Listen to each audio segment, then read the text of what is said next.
गहरे सब्ज जंगल के बीचों बीच एक वसी और अरीज इलाका था, जहां तरह तरह के जानवर मिलजुल कर रहते थे। इस जंगल में हर सुबह परिंदों की चहचहाहट से दिन का आगाज होता और शाम को झींगर अपनी धुनें बिखेरते। यहाँ हर जानवर किसी न किसी तरह एक दूसरे से जुड़ा हुआ था, सिवाय एक जानवर के, अकेला भेड़िया। ये भेड़िया हमेशा जंगल के किनारे रहता था, न किसी से बात करता, न दोस्ती, न किसी की मदद लेता। बाकी जानवर इसे गुरूर वाला, खतरनाक और बदतमीज समझते थे। हकीकत ये थी कि भेड़िया अंदर से बहुत तन्हा था। बचपन में उसके खानदान ने एक खौफनाक तूफान में जान गंवा दी थी। तब से उसने खुद से वादा कर लिया था कि वो किसी पर भरोसा नहीं करेगा। वो सोचता था, अकेले रहने में ही ताकत है, दोस्तियां कमजोरी बन जाती हैं। इसी जंगल में एक और जानवर रहता था, हाथी मोटू। मोटू ना सिर्फ जिसामत में बड़ा था, बल्कि दिल में भी। वो हर जानवर की मदद के लिए तैयार रहता। कोई जख्मी हो, भूखा हो या परेशान, मोटू सबसे पहले वहां पहुंच जाता। मोटू का मानना था, ताकत का मतलब सिर्फ जोर नहीं, बल्कि दूसरों का सहारा बनना है। वो अक्सर देखता कि भेड़िया अकेला घूमता रहता है, मगर कभी किसी से बात नहीं करता। मोटू के दिल में उसके लिए हमदर्दी पैदा हो गई। एक दिन मोटू जंगल के किनारे पानी पी रहा था कि उसकी नजर भेड़िया पर पड़ी। भेड़िया एक चट्टान पर बैठा सूरज डूबते देख रहा था। मोटू ने मुस्कुराते हुए कहा, सलाम दोस्त, आज मौसम बहुत खूबसूरत है ना?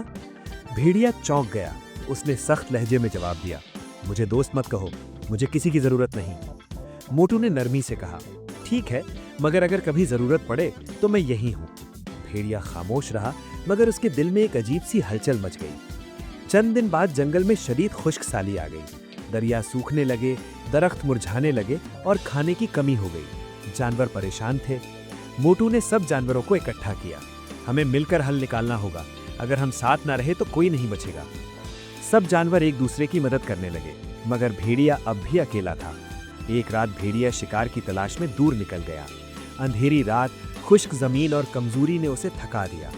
अचानक वो एक गहरे गड्ढे में गिर गया। वो जख्मी हो गया और निकलने की ताकत न रही। उसने मदद के लिए आवाज लगाना चाही, मगर फिर उसका गुरूर आड़े आ गया। नहीं, मैं किसी से मदद नहीं मांगूंगा। मगर दर्द बढ़ता गया और आंखों के सामने अंधेरा छाने लगा।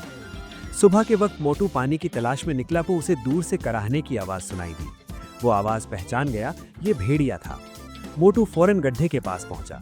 फिक्र मत करो, मैं तुम्हें निकाल लूंगा, भेड़िए ने कमजोर आवाज में कहा। क्यों? मैंने कभी तुमसे अच्छा सलूक नहीं किया। मोटू मुस्कुराया। मदद करने के लिए वजह नहीं चाहिए। मोटू ने दरख्त की मोटी टहनियों से रास्ता बनाया और अपनी ताकत से भेड़िए को बाहर निकाल लिया। भेड़िया हैरान था, उसकी आंखों में आंसू आ गए। मैं गलत था, अकेला रहना ताकत नहीं, कमजोरी है। मोटू ने कहा, हर किसी को दूसरे की जरूरत होती है। उस दिन के बाद भेड़िया बदल गया। उसने जंगल की जानवरों के साथ रहना शुरू किया, बच्चों की हिफाजत करता, रात को पहरा देता और अपनी अक्ल से सबकी मदद करता। अब जंगल में सब कहते थे, अकेला भेड़िया सबसे वफादार दोस्त बन गया है।